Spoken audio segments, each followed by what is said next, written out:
मध्य पूर्व का आसमान हर दिन धमाकों से गूंज रहा है। ईरान और इजराइल के बीच जंग अब काबू से बाहर होती जा रही है। 6 दिन हो चुके हैं और मिसाइलें थमने का नाम ही नहीं ले रही हैं। हर पल हालात और भी खतरनाक हो रहे हैं। शुक्रवार से अब तक दोनों देशों ने एक दूसरे पर कई बार मिसाइल हमले किए हैं। ईरान की तरफ से बैलिस्टिक मिसाइलों की बारिश हो रही है और इजराइल की एयर डिफेंस उन्हें रोकने की हर मुमकिन कोशिश कर रही है। लेकिन अब एक बड़ा सवाल उठ रहा है, क्या इजराइल ज्यादा दिन ये हमले झेल पाएगा? एक नई रिपोर्ट के मुताबिक इजराइल के पास अपने एयर डिफेंस में इस्तेमाल होने वाली मिसाइलें अब तेजी से खत्म हो रही हैं। कहा जा रहा है कि उनके पास सिर्फ 10 से 12 दिन का स्टॉक बचा है। अगर अमेरिका से सपोर्ट ना मिला तो हालात बेहद नाजुक हो सकते हैं। दूसरी तरफ ईरान ने अब तक करीब 400 मिसाइलें इजराइल की ओर भेजी हैं। हालांकि इनमें से कई को इजरायली डिफेंस ने हवा में ही नष्ट कर दिया। सूत्रों के मुताबिक इजराइल ने ईरान के करीब 120 मिसाइल लॉन्च पैड तबाह कर दिए हैं। ईरान की तरफ से मिसाइल हमलों की रफ्तार अब थोड़ी धीमी पड़ी है।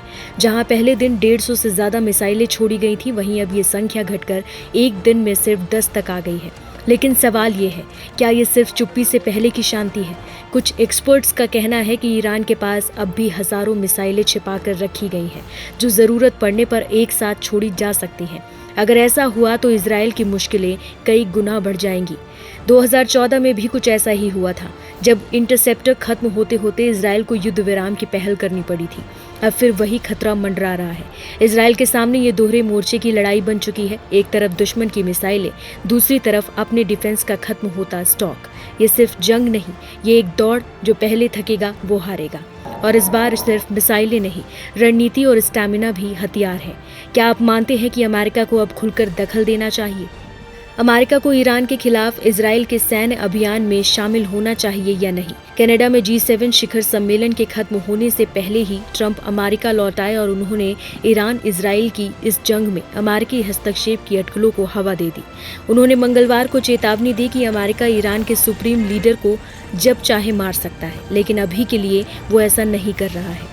इजराइल ईरान की जंग में कूदना है या नहीं, ट्रंप के लिए ये चुनाव बड़ा मुश्किल है। वजह है कि उन्होंने ओवल ऑफिस में अपने पहले और दूसरे दोनों कार्यकालों में अमेरिका को मिडिल ईस्ट के युद्ध से हमेशा के लिए बाहर निकालने की कसम खाई थी।